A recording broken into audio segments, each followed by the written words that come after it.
জীবনে কখনো হতাশ হবেন না। জীবনে যাই হয়ে যাক না কেন কখনো হতাশ হবেন না। মনে রাখবেন আল্লাহ আপনার রব, আল্লাহ আপনার সাথে আছেন ইনশাআল্লাহ। এই সমাজ আপনাকে যেভাবে শেখায়, কিভাবে শেখায়, এই যে স্কুল, কলেজ, ইউনিভার্সিটি, চাকরি, বিয়ে, সন্তান প্রতিপালন, আর তারপর ইন্না লিল্লাহি ওয়া ইন্না ইলাইহি রাজিউন, এই তো শেখায় নাকি?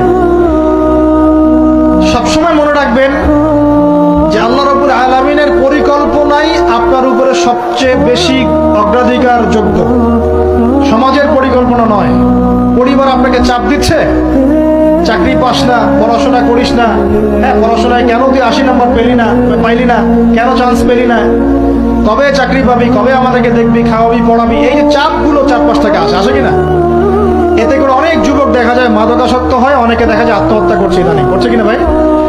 এই শব্দটা থেকে আমি এই পয়েন্টটা আজকে লিখেছিলাম যে ভুলেও আল্লাহর প্রতি বিশ্বাস এবং তাওয়াক্কুল হারাবেন না।